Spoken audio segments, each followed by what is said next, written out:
যে মদিনায় যাইবে নবীর দিদার পাইবে, যে মদিনায় যাইবে নবীর দিদার পাইবে। কইতে পারতেছে সাফায়াত করবেন শাহে মদিনা। বাবা শোনো না হাদিসে পাকের বর্ণ। হায় হায় হাদিস কিসের এটা? গজলের হাদিয়া নি এটা কন্যাকা। আমি প্রথম থেকে তাহলে গজল কইতাম অনেকগুলা।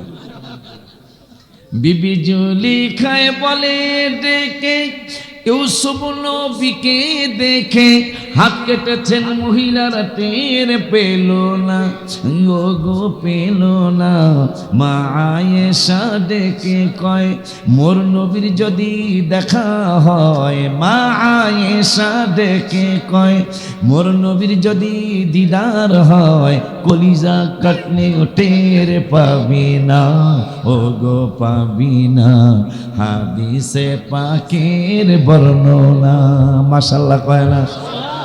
সিদ্দিকে আকবরের দাবি দেখবি যদি একবার নবী, জীবনের আর জ্বালা থাকবে না গো থাকবে না।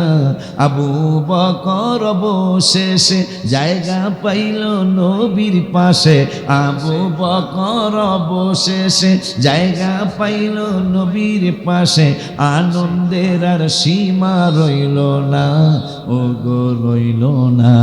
হাদিসে পাকের বর্ণ।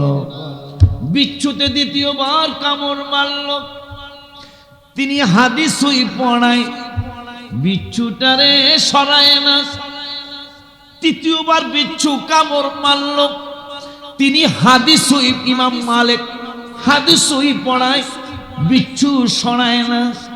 তার চেহারা কালো হয়ে গেল, শরীর কালো হয়ে গেল। ছাত্ররাও কিছু বলে না।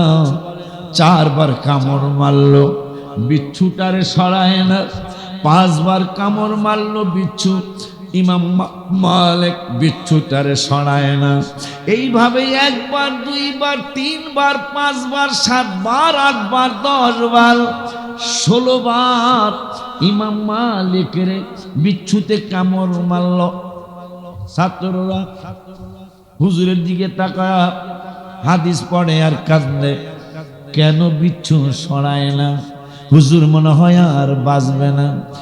হাদিস পড়ানো শেষ, হাদিস পড়ানো শেষ, বিচ্ছুর কামড়ানো শেষ, বিচ্ছু চলে গেল।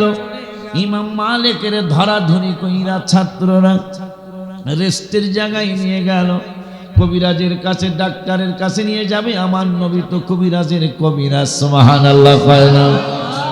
যেমন ইমাম হাসানের